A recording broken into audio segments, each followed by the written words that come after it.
गुरु मेरे गुरु,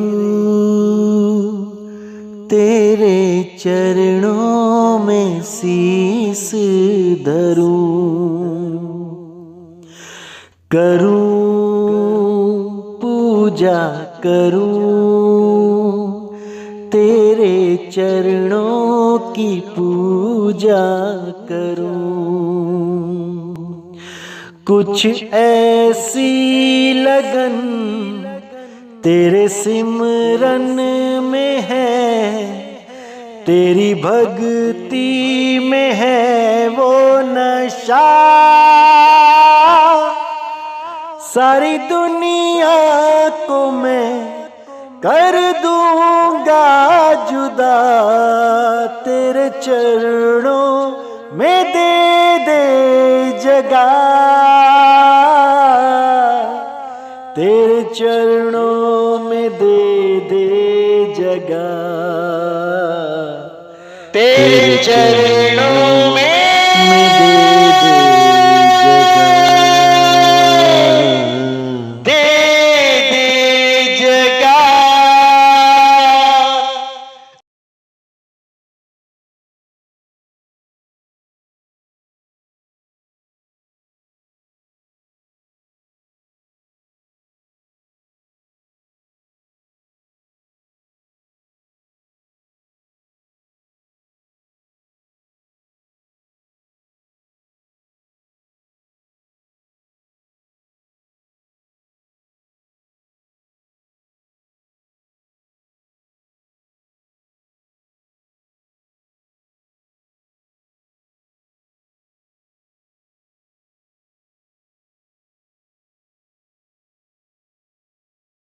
नमस्कार मेरे प्यारे भाइयों, मेरे परम पिता परमात्मा के प्यारे जीव हंसों, मैं बंदी छोड़ से यही अरदास करता हूं कि आप सब मेरे भाइयों का विवेक पहले से ज्यादा और ज्यादा और ज्यादा से ज्यादा बढ़ता ही जाए, और ऐसी कोई दुविधा ना रहे जो मेरे भाइयों को 1% भी भ्रमित कर पाए। हर चीज ऐसी क्रिस्टल क्लियर होती चली जाए, हर बात ऐसी समझ में आती चली जाए कि कोई भी काल का दूत अब मेरे भाइयों को भ्रमित ना कर पाए। मैं बस यही अरदास करता हूं बंदी छोड़ से, यही अरदास करता हूं परमपिता परमात्मा से, क्योंकि मेरे भाइयों यही वो समय है जब आपने सत्य और असत्य का निर्णय करना है। यही वो समय है जिसके बारे में सब संतों ने पहले से ही संदेशा दे रखा था कि एक ऐसा समय आएगा जब सारे विश्व में सतनाम का डंका बजेगा, जब सारे विश्व में एक परमात्मा की बात चलेगी, सारे विश्व में एक सत्य की बात चलेगी। अब वो समय आ गया है मेरे भाइयों, क्योंकि इसी समय के लिए परमात्मा ने इतने पंथों को पूरे विश्व में पहुंचाने का काम किया। भले वो पूर्ण पंथ नहीं थे, लेकिन फिर भी इतना तो विवेक दे ही दिया गया था उन पंथों में भी कि नितिन दास की बात को समझ पाए। इसलिए पूरे विश्व में पहले से ही सारे पंथों को फैला दिया गया। जितने भी ये आश्रम, बड़े बड़े आश्रम पूरे वर्ल्ड में फैले हैं, और जितने भी ये 52 अक्षरी नाम जप रहे हैं, अब ये सब नी अक्षर नाम को जानेंगे, और पूरे विश्व में नी अक्षर नाम पर ही चर्चाएं होंगी, और सबके सब विवेकी हंस एक झंडे के नीचे आ जाएंगे। और उसके बाद पूरे संसार में वो होगा जो आज तक नहीं हुआ। क्या होगा? पूरे संसार में एक नाम चलेगा, एक पंथ चलेगा, केवल और केवल परम पिता परमात्मा सतगुरु मालिक अकाल पुरख का ये पंथ चलेगा। और इसी पंथ में सारे विवेकी हंस शामिल हो जाएंगे और सारे संसार से इन 52 अक्षरों का झगड़ा समाप्त हो जाएगा। ये जितने भी धर्म के नाम पे झगड़े होते आए हैं, ये जात पात के नाम पे झगड़े होते आए हैं, ये सब खत्म हो जाएंगे, क्योंकि इनका बीज 52 अक्षर है। क्योंकि अगर ये 52 अक्षर है तभी हम किसी धर्म का नाम, जात का नाम, पात का नाम लिख सकते हैं, यहां तक कि अपना या अपने भगवानों का नाम लिख सकते हैं। अगर ये 52 अक्षर को हम समझ जाएं और इन 52 अक्षरों से ऊपर उठ जाएं, तो मेरे भाई कोई छोटी जात नहीं, कोई बड़ा धर्म नहीं, कोई छोटा भगवान नहीं, कोई बड़ा अल्लाह खुदा वाहे गुरु नहीं, सब बराबर हो जाएंगे, सब एक हो जाएंगे। अब केवल वस्तु बचेगी, वस्तु के नाम नहीं। अब जब वस्तु की बात आएगी तो सब उस वस्तु को खोजेंगे, क्योंकि हम इसीलिए वस्तु को नहीं खोज रहे क्योंकि हमने वस्तु के नाम को पकड़ लिया है। पानी को तब खोजेंगे जब पानी पानी जपना छूट जाएगा। इन अधूरे गुरुओं ने हमें पानी पानी जपवा दिया है, इसीलिए हम उस वस्तु की खोज नहीं कर रहे और दिन रात पानी पानी पानी जप के प्यासे ही मरते जा रहे हैं। लेकिन ये अंधश्रद्धा खत्म होने का नाम नहीं ले रही।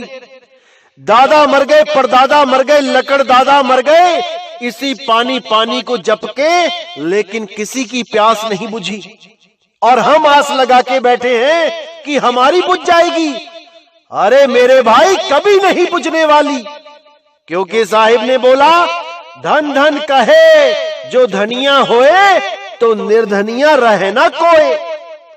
धन धन कहने से अगर हर आदमी धनी हो जाए तो निर्धन नाम की चीज ही खत्म हो जाए इस दुनिया से, लेकिन ऐसा कभी नहीं हो सकता।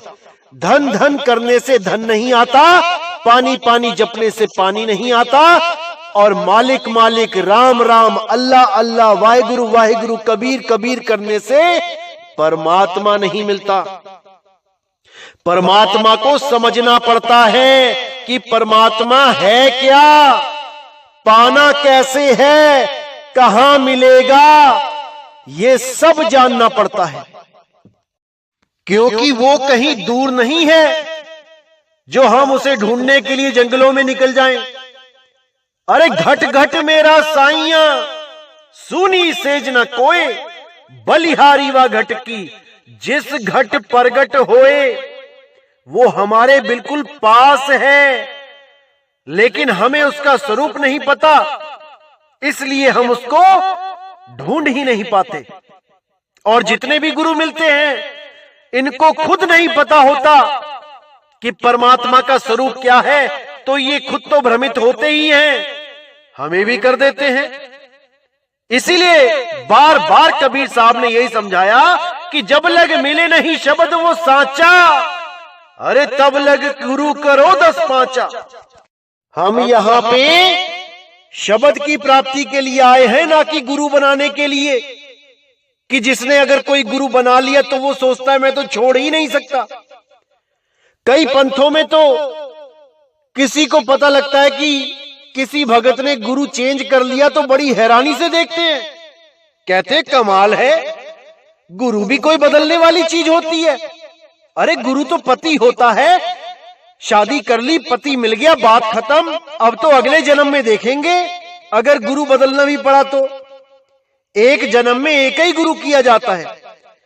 ऐसी सोच वाले भी लोग बैठे हैं, क्या होगा इनका? अरे भाई, पहला ही गुरु तुम्हें अधूरा मिल गया तो क्या करोगे? अधूरा गुरु अधूरा ही ज्ञान देगा, अंत समय में दुर्गति हो जाएगी। तो क्या करना है? शब्द की परख करनी है और शब्द के ही पारखी बन जाना है। गुरु तो बाद की बात है, पहले शब्द का निबेड़ा करो कि शब्द है क्या। जब शब्द का निबेड़ा हो जाए तो उसी गुरु की शरण में चले जाओ जो तुम्हें शब्द पे दृढ़ कर रहा है। कौन से शब्द पे? ये दुनियावी शब्दों पे नहीं कि हिंदी पंजाबी उर्दू फारसी के शब्द पकड़ा दिए, या इन तत्वों की आवाजें पकड़ा दी, या ये ब्रह्मनाद पकड़ा दी, टिनिटस। ये शब्द नहीं है। वो शब्द तो जब आपको भेद पता लगेगा और आप वहां चलना शुरू करोगे, धीरे धीरे धीरे धीरे सूरत अपने मूल स्थान तक पहुंचेगी, तब जाके ना कहीं आना और ना कहीं जाना, आपे में आप समाना। वो अपने आप से ही बिछड़ी हुई है और अपने आप में ही समा जाएगी, क्योंकि शब्द और कोई नहीं, उसी का मूल स्वरूप है, निज स्वरूप है।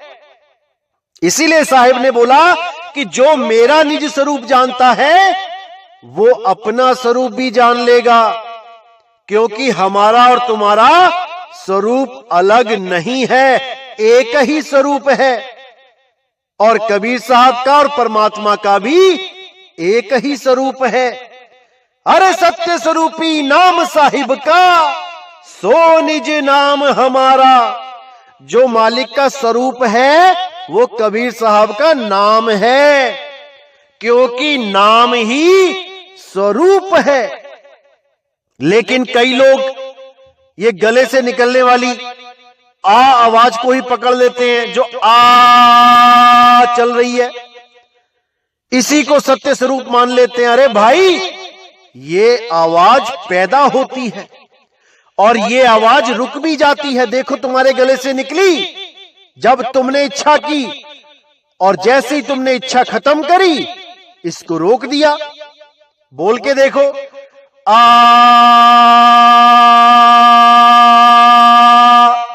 इच्छा करी तो शुरू कर दी, इच्छा खत्म करी तो इसको भी खत्म कर दिया। ये भी सार शब्द नहीं है।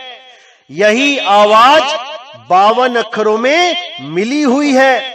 हर अक्षर के अंदर इस आवाज को आप भली भांति सुन सकते हो। लेकिन परमात्मा का जो अक्षर है, परमात्मा का जो असली शब्द है, वो 52 अक्षरों में ढूंढने पर भी नहीं मिलेगा। लेकिन ये आवाज आपको हर 52 अक्षर में मिल जाएगी। अब इसको समझना है कि क्या यही परमात्मा की आवाज है। जबकि साहिब कहते हैं 52 अक्षर लोकत्रय, सब कुछ इन्हीं माही, सब कुछ इन्हीं माही में ये आ की आवाज भी आ जाती है। आ की आवाज भी 52 अक्षरों में ही है। किसी भी अक्षर को देख लो आप, उसमें आ की आवाज छुपी हुई है।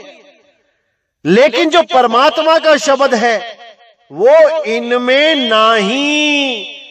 वो परमात्मा का शब्द इन 52 अक्षरों में ढूंढने पर भी नहीं मिलेगा, क्योंकि ये 52 अक्षर तो कान का विषय है। इसको सुनना कान का विषय है। और इसमें से जो आ की आवाज है उसको कौन सुन रहा है? अरे उसको भी कान ही सुन रहे हैं। फिर तो सार शब्द तुम्हारे कान ने सुन लिया। जबकि वाणी कहती है अखा वाजो वेखना बिन कन्ना सुनना। ये आवाज जो आ की है ये तो इंद्रियों का विषय है। तुम्हारे मुंह से निकली, तुम्हारे कानों में चली गई। तुमने मुंह से बोली, कानों से किसी ने सुन ली। ये वो शब्द नहीं है। अगर असली शब्द चाहते हो तो ऐसा गुरु ढूंढो जो तुम्हें सैन के द्वारा उस शब्द का लखाव भी कराए और जो अनुभव ज्ञान है वो भी बताए कि उस शब्द को प्राप्त होने से पहले और शब्द को प्राप्त होने के बाद क्या अवस्था बनेगी। जो इस अवस्थाओं को क्लियर कर दे वही सतगुरु है। ना कि मुंह से बोला आ और चेले को कान से सुनवा दिया और हो गया नाम दीक्षा, मिल गया सार शब्द का भेद। ये सब काल का जाल है मेरे भाइयों, ये सब भरम जाल है। इससे बाहर निकलो और देखो मदन साहिब की वाणी क्या कहती है। तो क्या कहती है वाणी? बोध तुम्हारे हेत कछुक कहूं समझाए के, प्रथमी चुप निषेध चुप महल उन्मुनि रहे। तृष्णा ते सब लेख सुरत निरत मन अंग है, छूटे एक ही टेक नाम रूप अगणित भय। तो यहां पे साहिब कह रहे हैं बोध तुम्हारे हेत कछुक कहो समझाए कि तुम्हारे बोध के लिए तुम्हें सत्य ज्ञान समझ में आ जाए, इसलिए तुम्हें समझा के कह रहा हूं, समझ लो अच्छी तरह। प्रथम ही चुप निषेध चुप महल उन्मुनि रहे, यानी सबसे पहले अपने अंतर में मौन हो जाओ, चुप हो जाओ। कोई भी अक्षर तुम्हारे अंदर से ना निकल पाए, ऐसा मौन हो जाओ। कोई विचार ना उठ पाए, कोई अक्षर ना निकल पाए, सारे अक्षरों को रोक दो। ऐसा मौन हो जाओ कि कोई भी अक्षर तुम्हारे मन में उत्पन्न ही ना हो। बिल्कुल विचार शून्य हो जाओ, कुछ भी तुम्हारे अंदर हलचल नहीं होनी चाहिए, ऐसा मौन हो जाओ। अब आगे क्या कहते हैं? तृष्णा ते सब लेख सुरत निरत मन अंग है, यानी जैसे ही जीवात्मा के अंदर ये तृष्णा, ये इच्छा पैदा हुई, वैसे ही वो परमात्मा से जुदा हो गई, वो अधोमुख हो गई। सुरत निरत मन अंग है, यानी सुरत निरत और मन ये सब उसी के अंग हैं, जो एक कछुए की तरह विस्तार में आ गए। वहीं से सृष्टि रचना शुरू हो गई। छूटे एक ही टेक नाम रूप अगणित भय, यानी उस एक की टेक छूटते ही, अपने स्वरूप को भूलते ही अनंतों नाम बन गए, अनंतों रूप हो गए, और यही 184 पूरे विस्तार में आ गई। सगुण शब्द सब कीन त्रिगुण मिलके पिंड है, 184 चीन निर्गुण चीन जो शब्द है। यानी कि सगुण शब्द क्या है? यही अकार है, यही कह अकार है। जो आ की आवाज कहने में आती है, ये वही अकार है। और इसी को कबीर साहब ने ब्रह्म बोला है। यही वो ब्रह्म है जो 184 को पैदा कर देता है, जो 52 अक्षरों को पैदा कर देता है और नाश भी कर देता है। यही काल है, यही अकार काल है। इसी को गीता में बोला गया कि मैं ही अकार हूं और मैं ही काल हूं। तो यहां बिल्कुल साफ क्लियर कर दिया गया कि 184 चीन निर्गुण चीन जो शब्द है, कि इस सृष्टि रचना को चीनो, ये 184 कैसे पैदा हो रही है? कौन सा अक्षर है जो 184 के अंदर आ की आवाज को पैदा कर रहा है? कौन है वो? उसको पहचानो। इस आ को मत पहचानो कि आ को पकड़ के बैठ गए कि आ ही परमात्मा है, आकार को ही पकड़ के बैठ गए कि आकार ही परमात्मा है। कोई झंडे पे आकार लिखा के बैठ गया, कोई दरवाजों पे आ लिख के बैठ गया, कोई कारों पे आ लगा के घूम रहा है। ये आ ही काल है, यही सृष्टि को पैदा करता है और यही नाश कर देता है।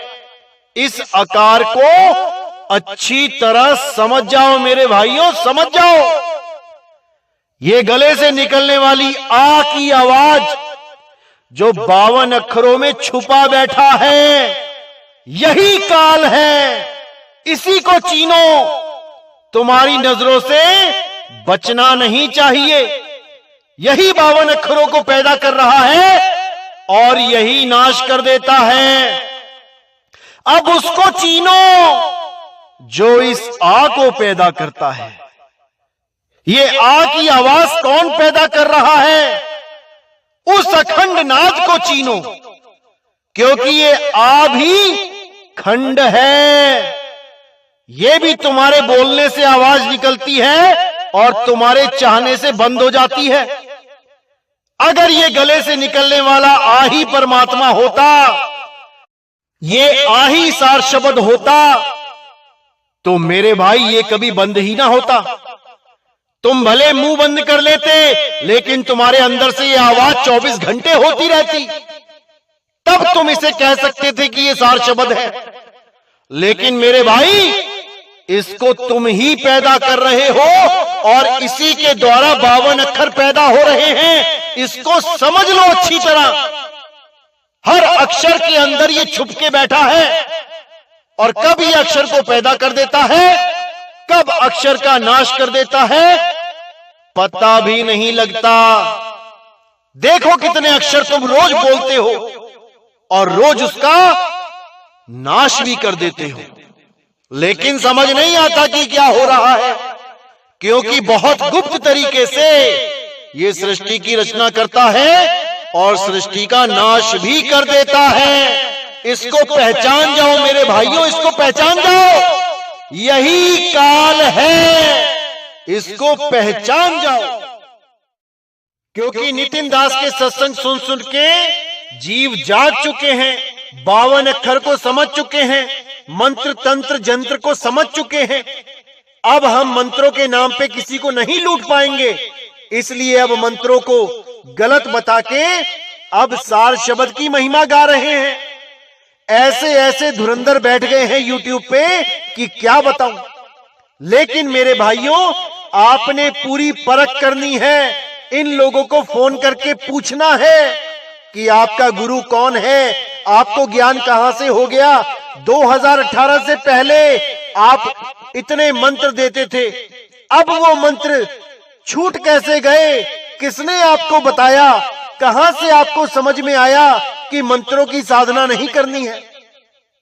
आज तक तो आप लोगों को मंत्र दे दे के गुरु बनते फिरते थे, आज विदेही गुरु कैसे बन के बैठ गए?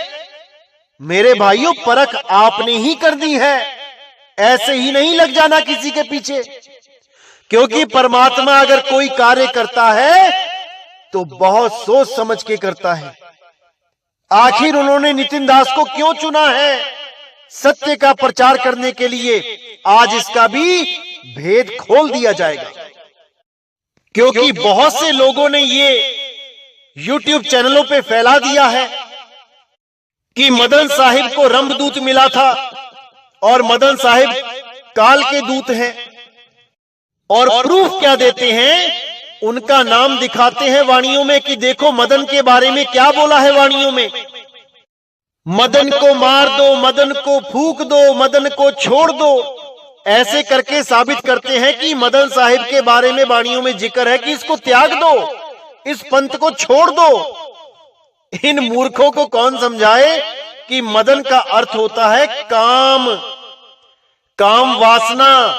उस काम वासना के लिए बोला जा रहा है कि काम को जला दो, काम को त्यागो, काम को छोड़ो, ना कि मदन साहिब को बोला जा रहा है।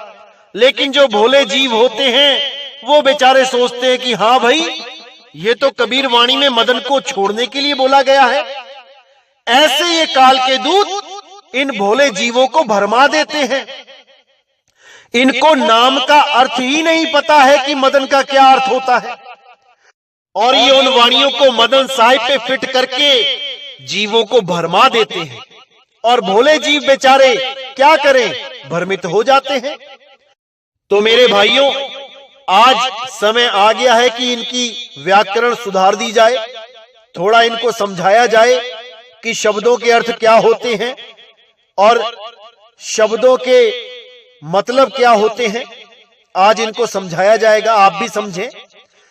मदन का अर्थ होता है काम वासना, कबीर का अर्थ होता है बड़ा या महान, सबसे बड़ा, विशाल।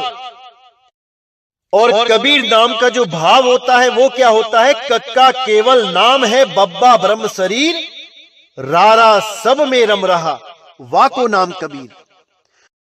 कबीर का मतलब है आत्मदेव, जो घट घट में विराजमान है, हर घट में कबीर रम रहा है, उसी को बोला गया है कबीर। वही कबीर सब घटों में प्रकट होकर सत्य का ज्ञान देता है। बिना कबीर के कोई सत्य ज्ञान दे ही नहीं सकता। जब सत्य का बोध हो जाता है तभी सत्य ज्ञान निकलता है। असत्य का बोध होने पर सत्य ज्ञान निकल ही नहीं सकता। इसी प्रकार नितिन का क्या अर्थ है आज आपको समझा देते हैं, क्योंकि कल को नितिन नाम से भी बहुत सी वाणियां आने वाली हैं। इनका कोई भरोसा नहीं, पता नहीं क्या समझा दें आपको। तो जब आप नितिन शब्द का अर्थ देखेंगे शब्दकोश में, तब आप समझ पाएंगे कि परमात्मा ने नितिन दास को ही क्यों चुना है सत्य का प्रचार करने के लिए। तो आइए देखते हैं आखिर क्या अर्थ है नितिन नाम का।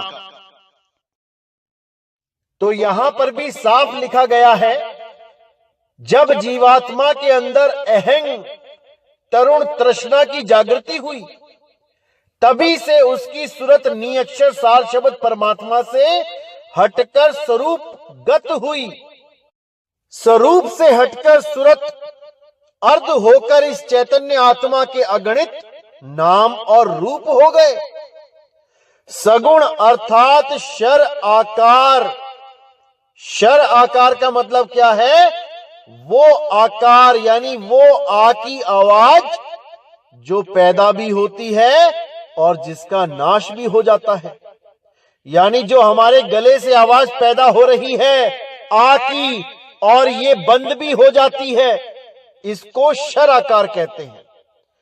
तो कहते हैं कि सरगुण अर्थात शर आकार रूप एक मन के द्वारा 52 अक्षरों की उत्पत्ति हुई। यानी शर आकार रूप एक मन। अब ये शर आकार क्या हो गया? ये मन का ही रूप हो गया।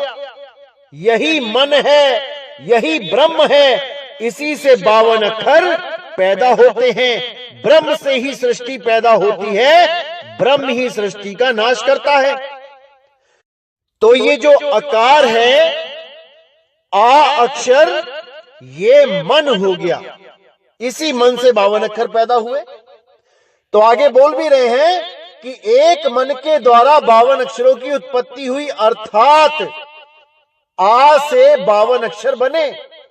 जो आ की आवाज है उसी के द्वारा होंठ कंठ जीवा तालु लगा के 52 अक्षरों का निर्माण हो गया। और ये आ अक्षर, हर अक्षर के बीच में छुपा हुआ है। यही काल है जो छुपा हुआ है, यही ब्रह्म है। और ये लोग इसी अक्षर को सार शब्द बता के लोगों को मूर्ख बनाते हैं, क्योंकि खुद को बोध हो नहीं पाया, दूसरों को बोध कराने में लगे हैं। तो आगे क्या कहते हैं, अच्छी तरह समझिए। एक मन के द्वारा 52 अक्षरों की उत्पत्ति हुई, अर्थात आ से 52 अक्षर बने। 52 अक्षरों से 3 गुण और 5 तत्व के द्वारा शरीर की रचना हुई। अब इस शरीर की रचना करने वाला कौन हो गया? यही आ। इसी आकार को पहचान लो। यही शरीरों को पैदा करता है, यही शरीरों का नाश कर देता है। यही ब्रह्म है, यही काल है जो हर अक्षर में छुप के बैठा है। लेकिन हमारे ही पंथ के कितने ही साधु महात्मा और कितने ही भगत इस आ को सार शब्द मान के बैठे हैं जो हर अक्षर में विद्यमान है। कौन समझाए इन्हें कि ये ब्रह्म है भाई, ये मन है, ना कि ये परमात्मा है। अरे साहिब ने तो साफ बोल दिया, 52 अक्षर लोक त्रय सब कुछ ही नहीं माही, और ये अक्षर खिर जाएंगे, वो अक्षर इनमें नहीं। वो जो अक्षर है वो इन 52 अक्षरों में नहीं है, और ये जो आ है ये 52 अक्षरों में छुपा हुआ है। ये इसी को पकड़ के बैठ गए हैं, इसी को सार शब्द बताते हैं। और साखी क्या बोलते हैं, हां कहूं तो है नहीं और ना कहा ना जाई, हां और ना के बीच में साहिब रहा समाई। और दिखा देते हैं ना ही बना के, पहले लिखते हैं ना और आ का डंडा लगा दिया ना, और फिर लगा देते हैं ही, हा में ही की मात्रा ना ही। अब ना और हा के बीच में जो डंडा है उसको कहते हैं वो है सार शब्द। इनकी बुद्धि पे ऐसे ताले लगे हुए हैं कि वो जल्दी नहीं खुलने वाले, लेकिन परमात्मा की दया होगी तो एक दिन जरूर खुलेंगे।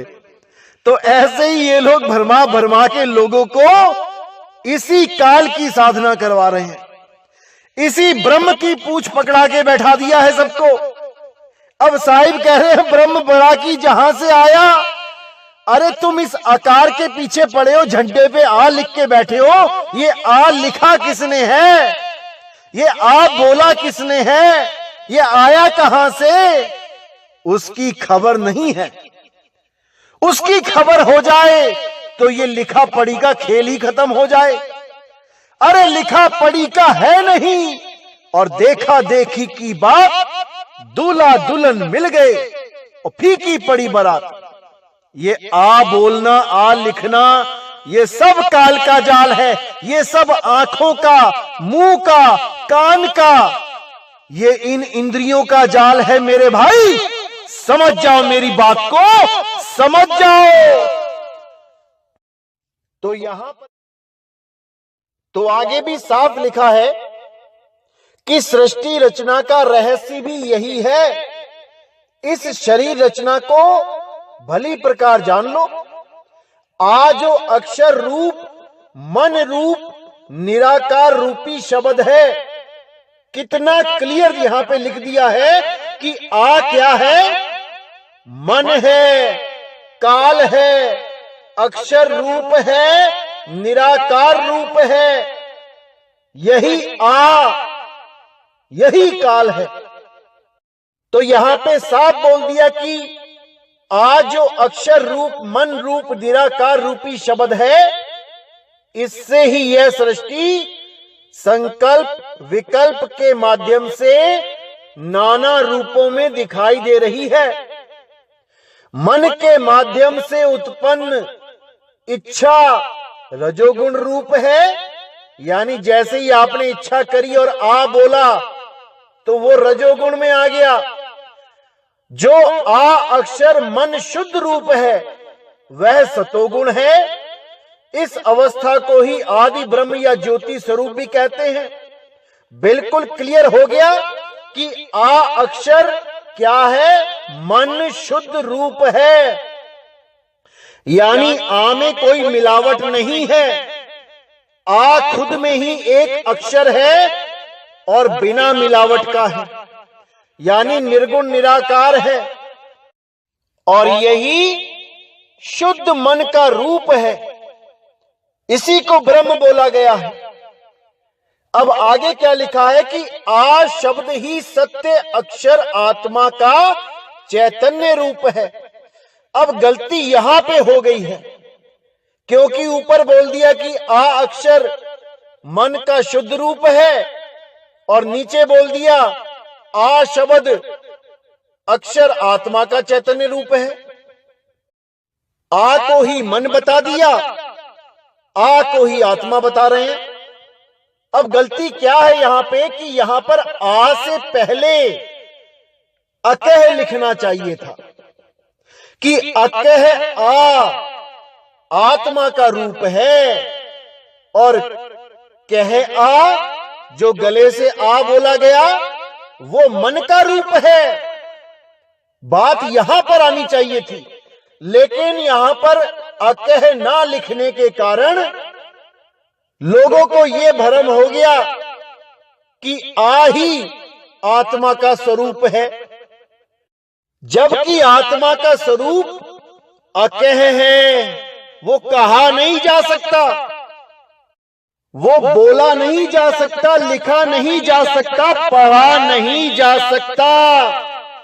वो है आत्मा का स्वरूप जिसको केवल अनुभव किया जा सकता है, सूरत के माध्यम से अनुभव किया जा सकता है और कोई रास्ता ही नहीं है उसको जानने का। ये कान से, मुंह से, आंखों से इसके द्वारा वो नहीं जाना जा सकता, कभी नहीं जाना जा सकता। और ये अज्ञानी जीव समझते हैं कि हमने तो सार शब्द को जान लिया, मेरे गुरु ने बोला, मेरे कान ने सुना और मैंने जान लिया कि सार शब्द क्या है। ऐसे ऐसे लोग बैठे हैं इस पंथ में कि क्या बताऊं। लेकिन मेरे भाइयों, आपने नहीं भ्रमित होना है, एक एक बात को अच्छी तरह समझ लो ताकि कल को कोई भी तुम्हें इन इंद्रियों के जाल में ना फंसा सके। सार शब्द का अनुभव करना केवल सूरत के बस की बात है, इन कानों के बस की बात नहीं है, इन आंखों के बस की बात नहीं है, इस मुंह के बस की बात नहीं है।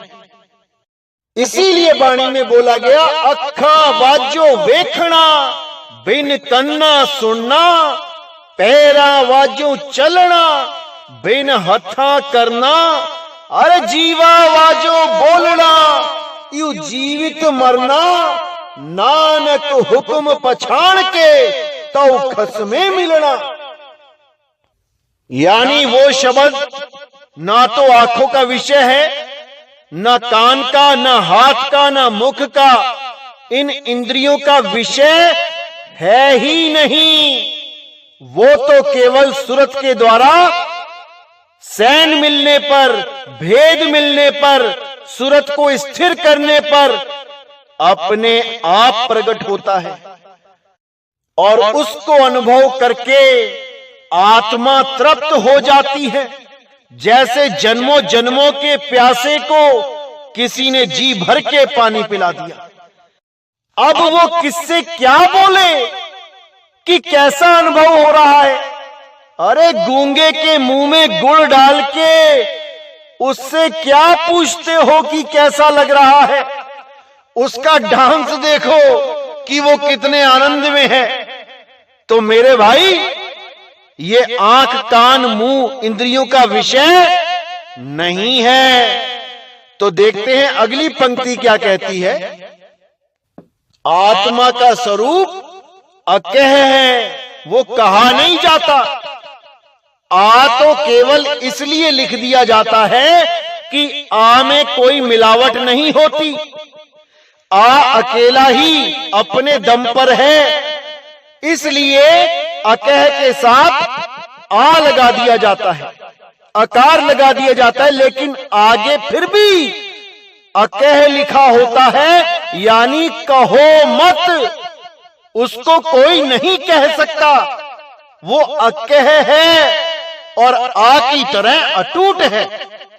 जैसे अक्षर का संधि विच्छेद नहीं कर सकता कोई, ऐसे ही आत्मा का भी संधि विच्छेद नहीं हो सकता, क्योंकि वो दो चीजों से मिलके बनी ही नहीं है, वो अपने आप में ही पूर्ण है। इसीलिए अकह बोला गया है कि उसको कहने की गलती मत कर देना, नहीं कह पाओगे। तो देखिए अगली ही लाइन में क्या लिखा गया है। यह चैतन्य आत्मा अकह, अकार, आरूप है। अब देखिए यहां पर अकह लिख दिया गया, पहले अकह नहीं लिखा था, गलत है बिल्कुल। अकह यहां लिख दिया है, बिल्कुल सही है, वो अकह है, लेकिन फिर अकार और आ रूप लिखा गया है। अब इसको समझना है। अब ये आ आप पढ़ भी सकते हो क्योंकि लिखा हुआ है। अब लिखा हुआ है तो आप बोल भी सकते हो क्योंकि लिखा हुआ है। अब ये लिखने और बोलने में आ गया तो ये अकह कहां से रह गया, इसी को समझना है। इसी उधेड़ बुन में सब फंस जाते हैं कि क्या माने क्या ना माने, लेकिन विवेक कोई नहीं लगा पाता। आप विवेक लगाओ, जब अकह लिख दिया यानी उसे तुम कह ही नहीं सकते, फिर आगे आ लिखने की क्या जरूरत थी। आगे आ लिख दिया तो भाई वो कहने में भी आएगा। इसीलिए हमारे पंथ में बहुत सी भ्रांतियां फैली हुई हैं, बहुत से अलग अलग मत विचार फैले हुए हैं। हमारे पंथ में जितने साधु हैं सब अलग अलग ज्ञान लेके बैठे हुए हैं। कोई कहता है सार शब्द आ है, वो हर अक्षर में छुपा हुआ है, उन्हें ब्रह्म का भी नहीं पता कि ये ब्रह्म क्या है। कुछ लोग कहते हैं नहीं वो आ है, वो बोलने में भी आ जाता है, लिखने में भी आ जाता है। अब उन लोग को भी नहीं पता कि ये आ क्या चीज है, अकार क्या चीज है और अकह क्या चीज है। केवल लिखी पढ़ी बातों को, सुनी सुनाई बातों को अपने पीठ पे लाद के घूम रहे हैं। जिस दिन उनको अनुभव हो गया उस दिन उन्हें समझ में आ जाएगा कि अकह किस वस्तु का नाम है, ये अकह क्यों लिखा गया है, तब उनके समझ में आएगा। लेकिन अभी नहीं आएगा। अभी तो केवल मान बढ़ाई अहंकार में डूबे हुए हैं कि हम गलत कैसे सिद्ध हो गए। हमें 20-20, 25-25, 50-50, 70-70 साल हो गए इस पंथ में, हमें कैसे गलत सिद्ध कर दिया। प्रॉब्लम यहां पे है, दिक्कत यहां पे है। लेकिन ये प्रॉब्लम भाई हमारी प्रॉब्लम नहीं है, ये उन लोगों की प्रॉब्लम है जो मान बढ़ाई अहंकार में फंसे पड़े हैं। हमारा लक्ष्य केवल एक है, सबके पास सत्य ज्ञान हो, सबकी मुक्ति हो। इससे ज्यादा हमें कुछ नहीं चाहिए। तो इसी पन्ने पे आपको 3 प्रकार के आ दिखाई दे गए। एक आ बोल दिया गया कि मन रूप है, काल है। एक आ बोल दिया कि आत्मा का रूप है, और एक अकह आ बोल दिया कि आत्मा का शुद्ध स्वरूप है। अब तीनों आ में द्वंद्व मचा पड़ा है। जो विवेकी होगा वो इसका भली प्रकार से अर्थ भी समझ पाएगा और उसको अनुभव भी कर पाएगा। क्योंकि अगर इंद्री के द्वारा आपको नाम दीक्षा मिली है, यानी मुंह से बोल के दे दिया सार शब्द और आपके कानों ने सुन लिया, तो समझ जाना मेरे भाई अब आपका मन एक्टिवेट हो गया है। अब वो तुम्हारे सामने वैसा ही नकली सार शब्द लाके खड़ा कर देगा जैसा तुम्हारे गुरु ने इंद्री के द्वारा तुम्हें लखाया है।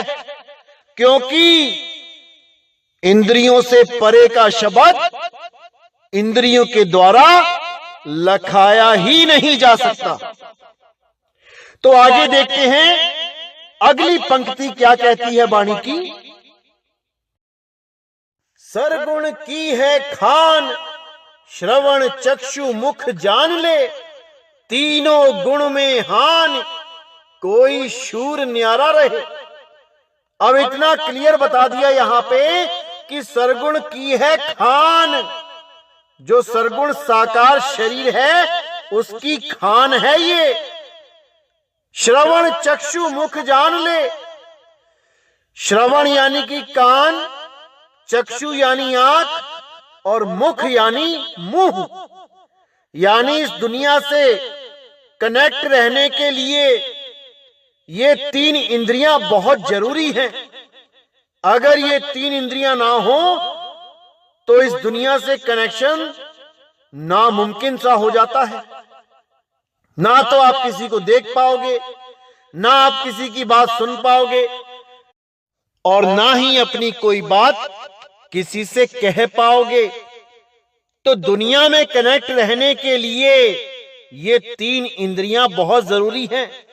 लेकिन सार शब्द का अनुभव करने के लिए ये तीनों किसी काम की नहीं है, बिल्कुल नहीं है। क्योंकि कोई कहे कि आंखें नहीं है तो परमात्मा नहीं मिल सकता, तो ऐसा बिल्कुल नहीं है। कोई कहे कान नहीं है तो परमात्मा नहीं मिल सकता, ऐसा बिल्कुल नहीं है।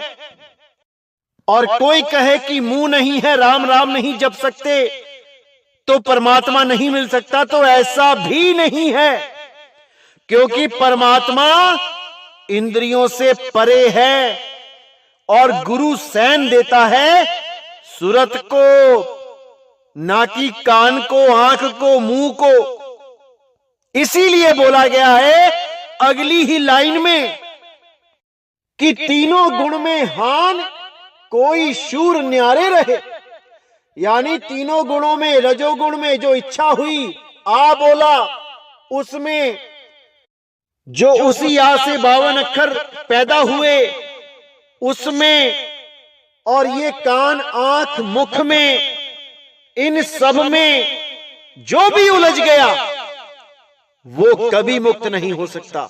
इसीलिए बोला कोई शूर न्यारे रहे।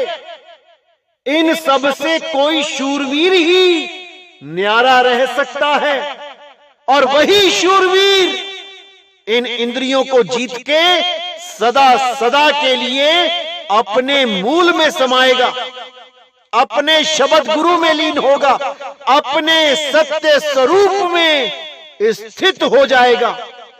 उसके अलावा जितने भी ये अक्षरों में सार शब्द को मान के बैठे हैं, अक्षरों में परमात्मा को मान के बैठे हैं, ये सब इसी जन्म मरण में आते रहेंगे।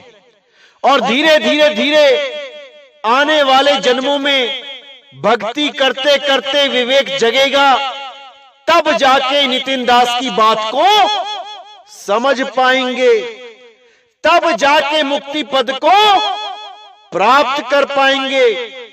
अभी तो इसी आ में फंसे हैं, अभी पता नहीं इस आ से निकलने में कितने जन्म लगेंगे। इसीलिए मदन साहिब ने कोई कसर नहीं छोड़ी समझाने में, लेकिन विवेक ना होने के कारण ये जीव नहीं समझ पाता, और इसी 184 में धक्के खाता हुआ अधोगति को प्राप्त होता है।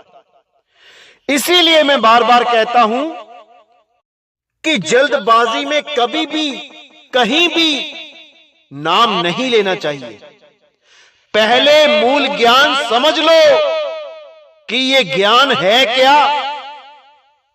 जब तक इसको समझ नहीं जाओ, जब तक नाम दीक्षा नहीं लेनी चाहिए। क्योंकि तुम अधूरा ज्ञान समझ के आओगे तो 5 मिनट में भ्रमित कर दिए जाओगे। कोई भी तुम्हें भ्रमित कर देगा 2 मिनट के अंदर।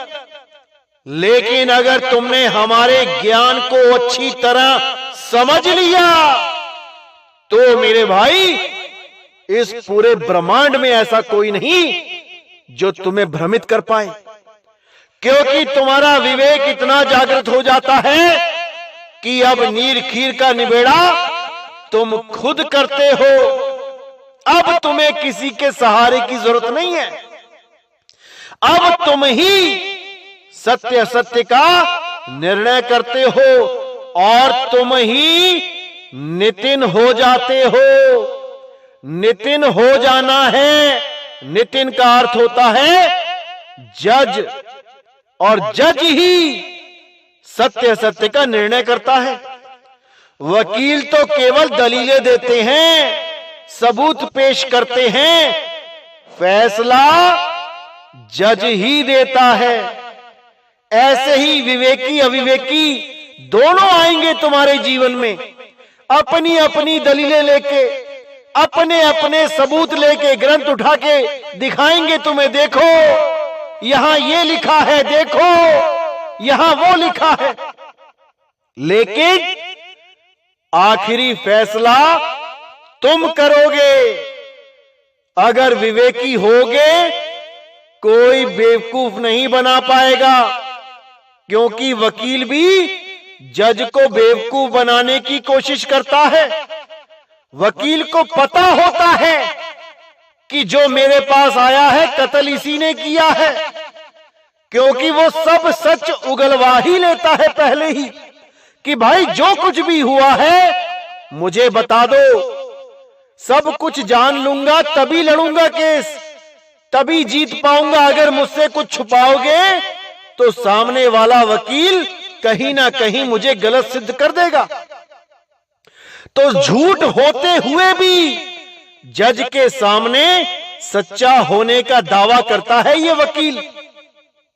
और वकीलों को बिल्कुल 100% पता होता है कि कांड किसने किया है।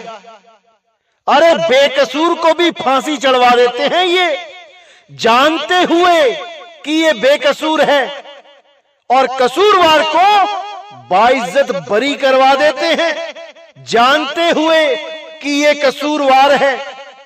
कैसे करवाते हैं? जज के सामने दलीलें पेश करके। लेकिन अगर जज अपनी आई पे आ जाए तो वकील की एक ना चलने दे, क्योंकि अगर जज विवेकी है तो उसे कोई बेवकूफ नहीं बना सकता, कोई नहीं। अगर वो खुद ना बनना चाहे तो अगर वो अपनी आई पे आ जाए तो सत्य का निबेड़ा 2 मिनट में कर दे। ऐसे ही आपने भी सत्य का निबेड़ा 2 मिनट में कर देना है। अगर पूर्ण विवेकी हो जाते हो तो अगर अधूरा ज्ञान लेके नाम दीक्षा ले ली तो मेरे भाई तुम 5 मिनट में भ्रमित हो जाओगे। लिख के ले लो।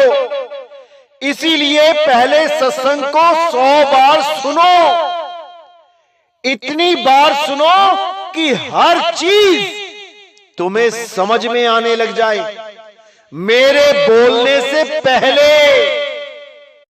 तब समझ जाना कि अब तुम नितिन दास हो गए हो। अब तुम्हें कोई मूर्ख नहीं बना सकता। अब तुमने कबीर होना है।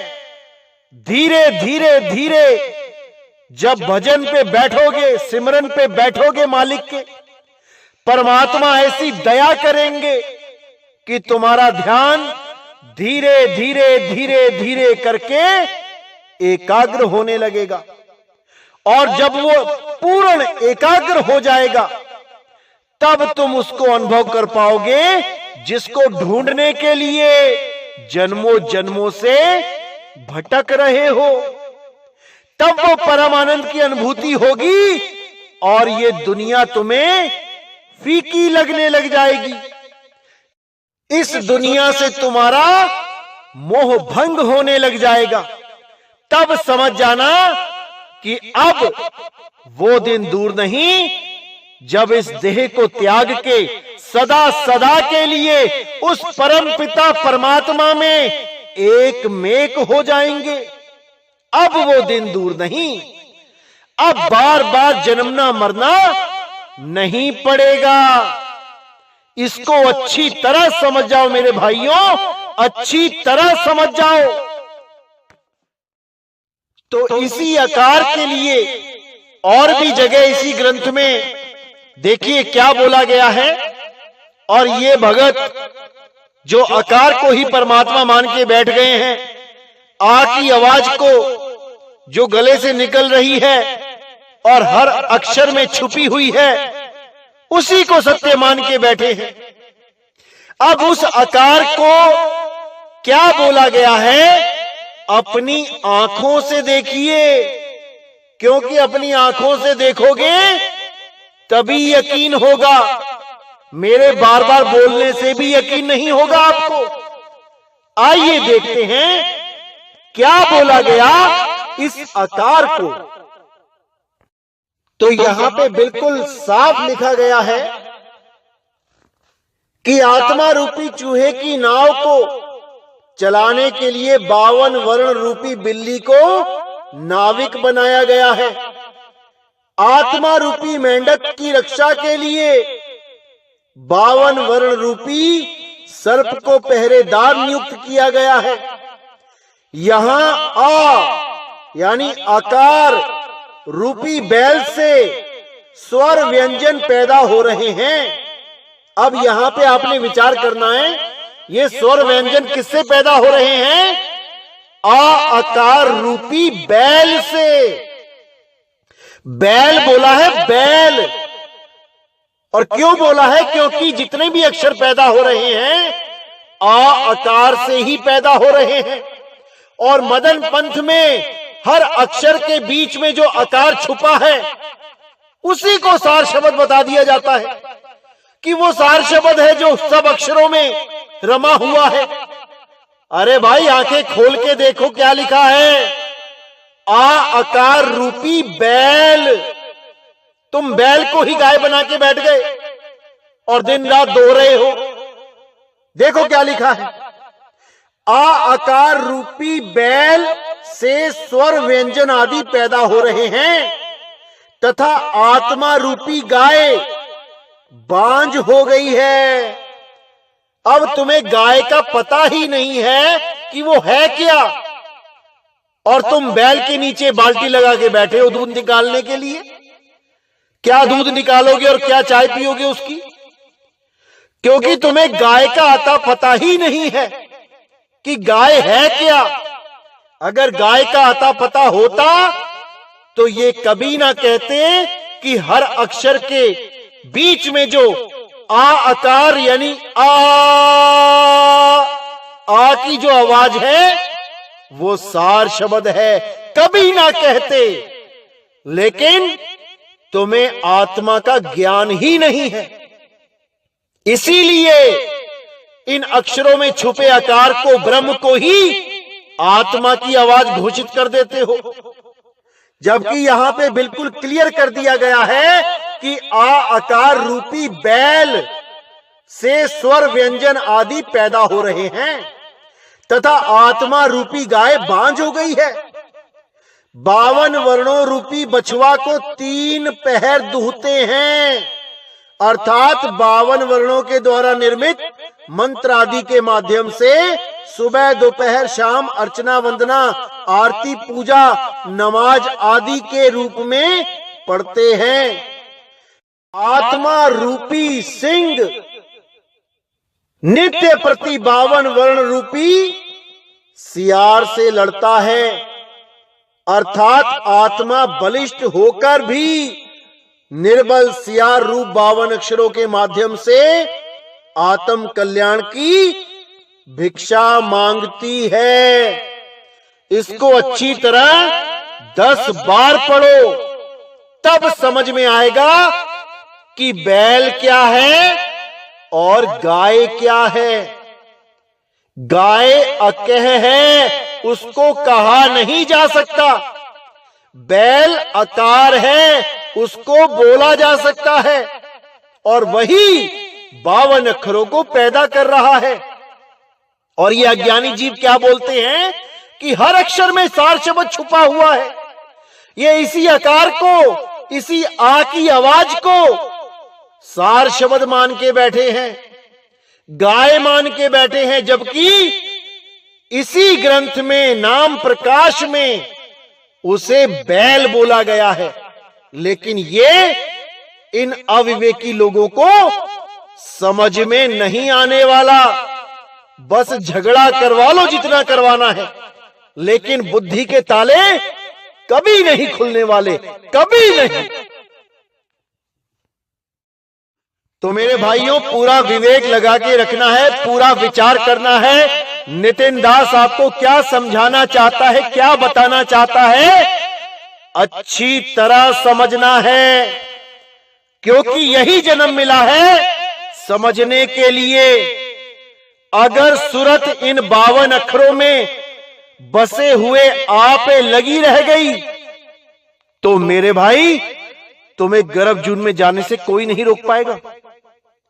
इस सूरत को हटा लो वहां से और उस अखंड नाम में, उस परम पिता परमात्मा सार शब्द में अपनी सूरत को रमा दो। अरे जाप मरे अज पा मरे, अनहद हु मर जाए, सूरत समाए शब्द में, वाको काल न खाए। इस सूरत को शब्द में लगा के रखो, दिन रात लगा के रखो। जहां गुरु ने भेद दे दिया वहां पे सूरत को स्थिर कर लो। धीरे धीरे धीरे धीरे अपने आप परम पिता परमात्मा की दया होने लग जाएगी। और जब वो दया होगी तब आपको समझ में आएगा कि सार शब्द है क्या चीज। अरे आदि नाम हम भाख सुनाया, मूर्ख जीव समझ नहीं पाया। वो समझने की चीज है और समझ इन कानों से नहीं आएगी, समझ आएगी अपने निज अनुभव से, अपने निज स्वरूप सिद्धि से। जब तुम स्वरूप सिद्ध हो जाओगे, अपने स्वरूप को जान लोगे, तब समझना कि तुम्हें सार शब्द की बख्शिश हो गई है। तो मेरे भाइयों पूरा विवेक लगाना है, पूरा विवेक लगा दो। एक एक सत्संग पे पूरा विवेक लगा दो, क्योंकि यही वो समय है जब सारा विश्व एक झंडे के नीचे आएगा, एक ज्ञान को समझेगा, एक अल्लाह वाहिगुरु गॉड खुदा की बंदगी करेगा, एक परम पिता परमात्मा को मानेगा। अब 52 अक्षरों का झगड़ा खत्म हो जाएगा। इन 52 अक्षरों के चक्करों में नहीं पड़ना है मेरे भाइयों। इन 52 की वजह से ही हम सब अलग अलग हो गए हैं। अब इन 52 अक्षरों पे विजय प्राप्त करने का समय आ गया है। अब 52 अक्षरों से हम जीत जाएंगे, नहीं तो इन्हीं 52 अक्षरों में उलझ पुलझ के बार बार गर्भ में आते हैं, बार बार 184 भोगते हैं। लेकिन अब 52 से जीतने का समय आ गया है मेरे भाइयों, आ गया है। इसी समय के लिए बोला गया था, अरे जब आएगा बीसम बीसा, ना रहेगा ईसा, ना रहेगा मूसा, राज करेगा जगदीसा। सारे जगत का मालिक, सारे जगत का परमात्मा अब उसका राज होगा, एक कुल मालिक का राज होगा। और सारे विवेकी हंस उस मालिक के आगे सरेंडर हो जाएंगे, उसी की बंदगी करेंगे। अब कोई झगड़ा नहीं करेगा। इन धर्मों के नाम पे, इन मजहबों के नाम पे, इन जात पात के नाम पे अब कोई झगड़ा नहीं होगा। अब केवल प्रेम ही प्रेम होगा। हम सब भाई एक साथ मिलके रहेंगे। अब कभी जात पात के पीछे झगड़ा नहीं करेंगे, एक दूसरे का सुख और दुख मिलके बांटेंगे। यकीन करना मेरे भाइयों, जिस दिन ये घड़ी आ गई उस दिन भारत विश्व गुरु बन जाएगा।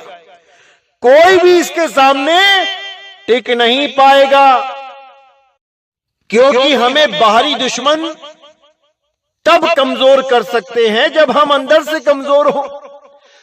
जब हम सब अंदर से एक होंगे तो बाहरी कोई भी ताकत हमें विचलित नहीं कर पाएगी, हमें नहीं तोड़ पाएगी और हम पे कभी राज भी नहीं कर पाएगी।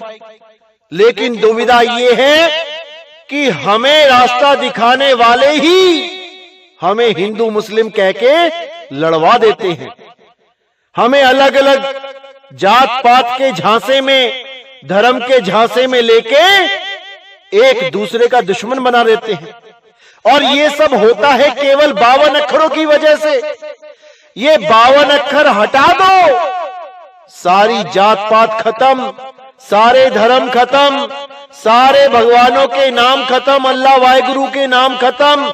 अब रह जाता है केवल इंसान, और उसी इंसान का एक ही धर्म रह जाता है, इंसानियत। इंसान का एक ही धर्म है, इंसानियत। अगर इंसानियत जिंदा है तो आदमी धार्मिक है, अगर इंसानियत ही खत्म हो गई तो वो काफिर है, तो वो नास्तिक है, तो वो राक्षस प्रवृत्ति का है। इसलिए मेरे भाइयों, सबसे बड़ा धर्म है इंसानियत। Human is our race and humanity is our religion. इसके अलावा सब झूठ है, सब अज्ञान है। जितनी जल्दी हो सके सत्य को जान लेना चाहिए मेरे भाइयों, सत्य को जान लेना चाहिए। तो इसी के साथ मैं आज का सत्संग समाप्त करता हूं और बहुत जल्दी अगला सत्संग आएगा। तब तक के लिए मुझे विदा करें। बोलिए सतगुरु वैराग साहिब की सदा ही जय हो, सतगुरु मदनपति साहिब की सदा ही जय हो, सतगुरु सत्य कबीर साहिब की सदा ही जय हो, सदा ही जय हो। मेरे मालिक की साहिब बंदगी सतनाम।